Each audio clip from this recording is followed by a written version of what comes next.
And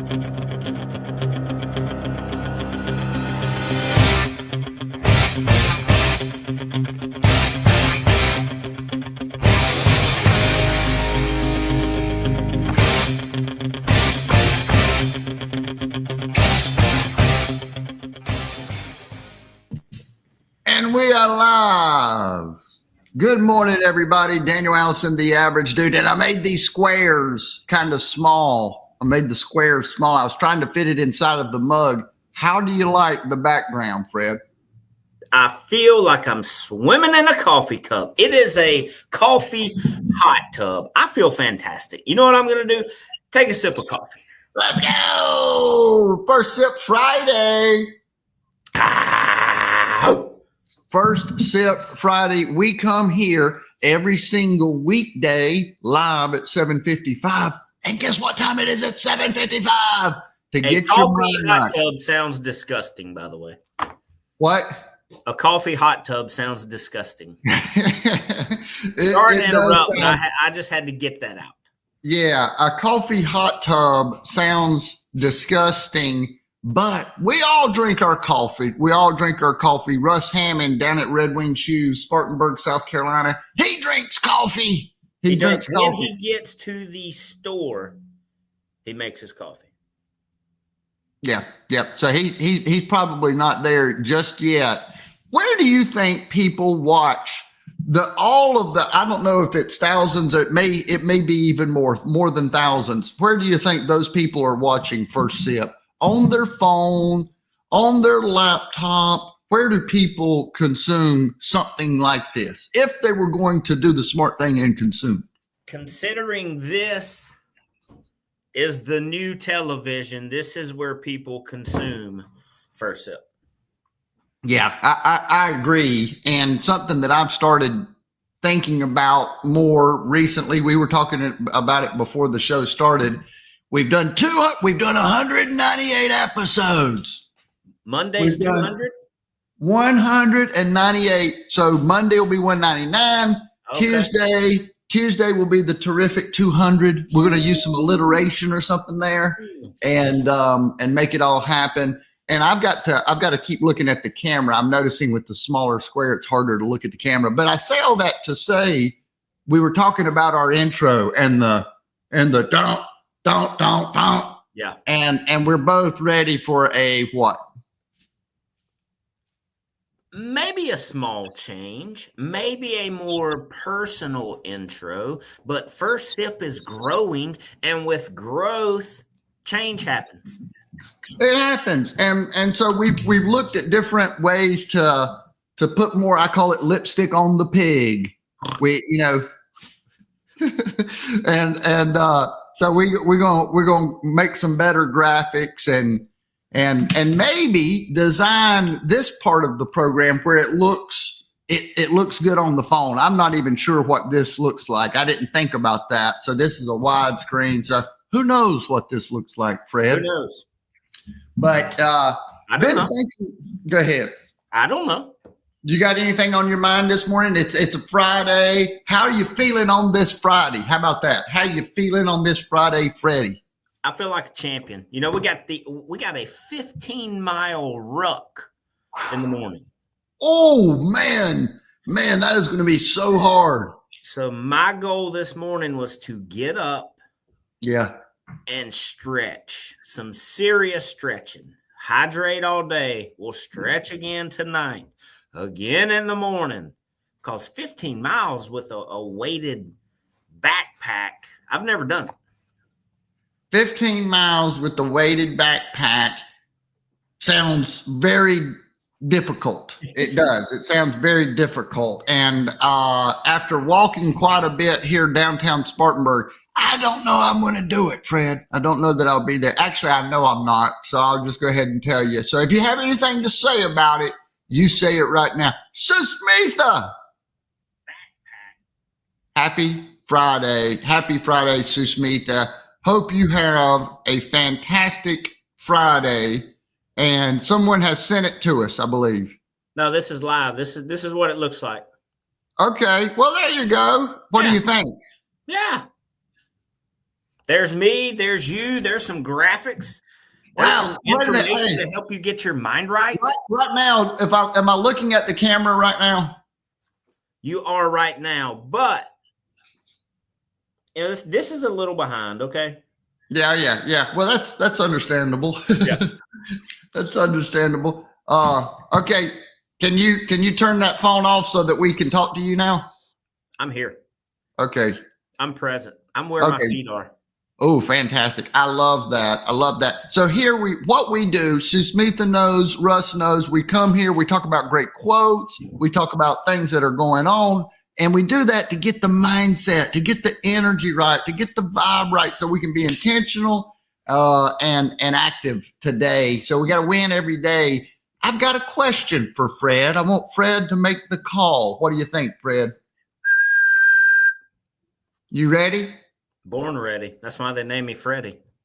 All right. This is not easy, and I want Susmitha and Russ to play along. Here we go. In business development, which is most important, the first impression or the last impression? Well, I needed to say, how do you get a last impression if the first impression's bad? So I guess we could drill down to a single meeting where you may start a little rough and the first impression may seem weak, but gradually over the next 10, 15, 20 minutes of what you're doing, the last impression can be a big one. Absolutely, it can be. I think this is kind of a which came first, the chicken or the egg type deal. Which has been most of your questions you put up here, by the way.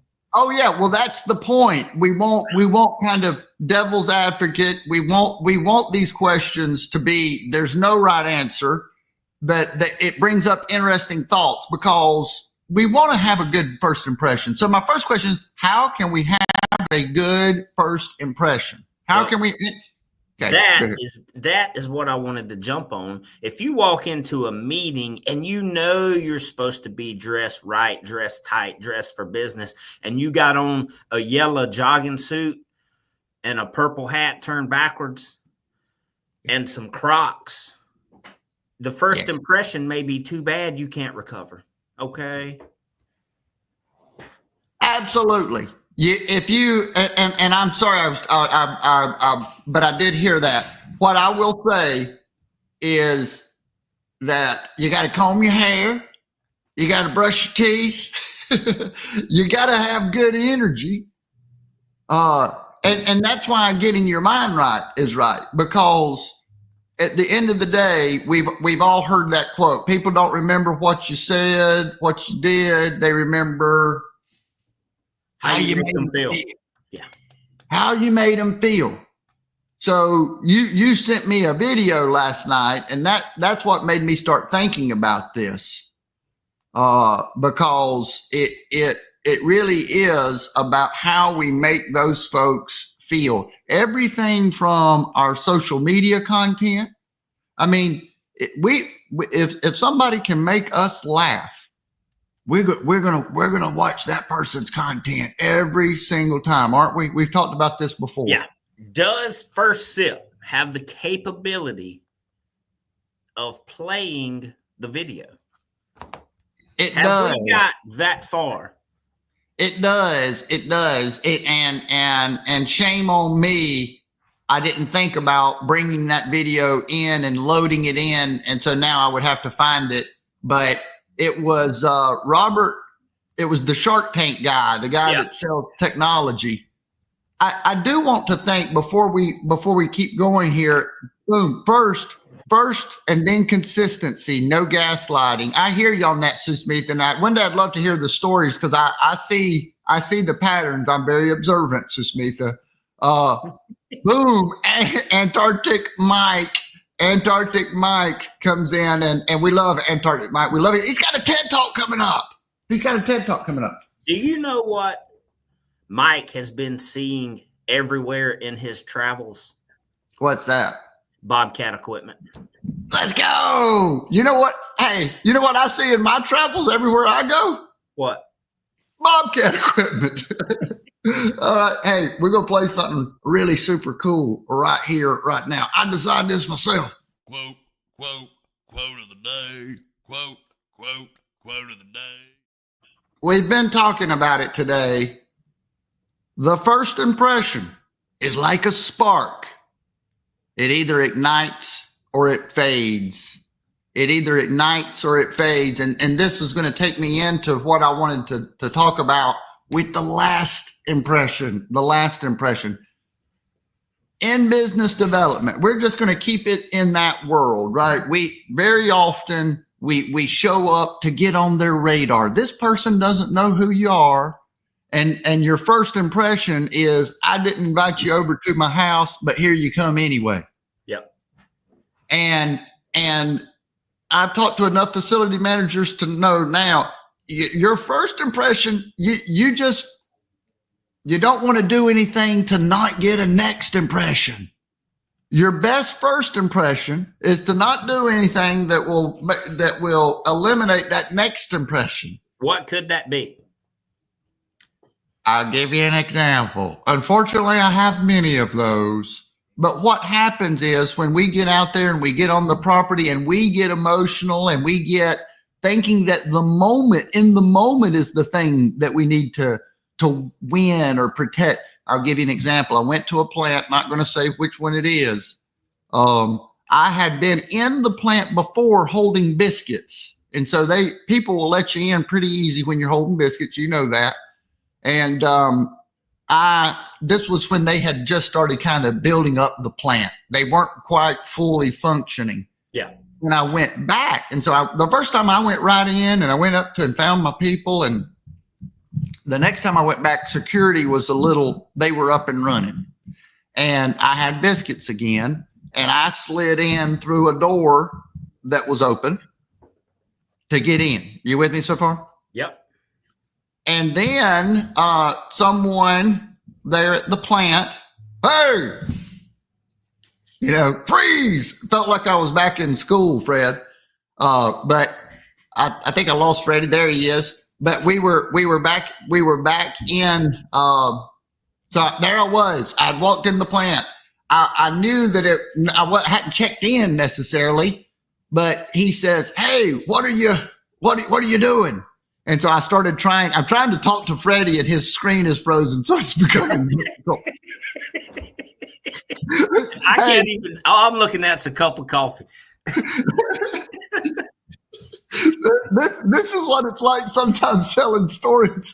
This is why active listening is so important, folks. At any rate, I'm listening. This is funny. The plant manager says to me, he says, well, I didn't know it was the plant manager. He starts asking me questions and I started trying to be cool and protect my, I don't know what that was, right? Protect your ego. Protect my ego, because you felt kind of like a child getting called out, and he was being very kind of, I can't really describe it, but the tone of the conversation, and now generally speaking, Fred, this is the sort of thing that you don't want to do this. You don't want to do what I did here. But I got essentially smart alecky. Essentially just became a smart. I'm in his building. I'm trying to sell services. It's his plant. And when he said, yeah, I'm the plant manager. Ooh. What do you think I said? I know you didn't feel good. I said, oops, oops. But I felt I have tried to unwind that. I've tried to rewind. You can't go back. You can't get the next impression. I went in there the first time. Do you think that they liked me after they were eating biscuits and everybody's smiling? Absolutely. Then I went back in, tried the same thing, got my ego in the way. I haven't been back since. Of course, yeah, I haven't been back since. Well, it's not often that an adult likes being treated like a child, but in your situation, you have to be able to respond differently. You've got to let it go. Here's the thing. Who knows what his day was like? Who knows? And either way, he's in the right. In this type of situation, you can't have an ego. there's no winning in that whole game by trying to chin up, you might say. You So- were in his house. I was in his house, and I was being, I was doing what it took to try to do what I thought that it needed to be done, and I didn't think that it would be a problem, but it was. So he So was probably shocked that somebody was in the building with white tennis shoes on. But yeah, he probably thought, what in the world is he in here for? Right? Because Yeah. I used to get that quite a bit. Let's see what Susmitha says, and then you're going to have a final thought on this Friday. Start strong, finish stronger. Anyone can impress for a moment. It's who you are in the end that counts. Ooh, baby. I kind of like that. It's the truth, isn't it, Fred? Fred, give us a frozen final thought on a Friday. Your frozen Friday final thought. If you have technical difficulties today, stare at that camera and keep talking. Let's roll. See you next week. Live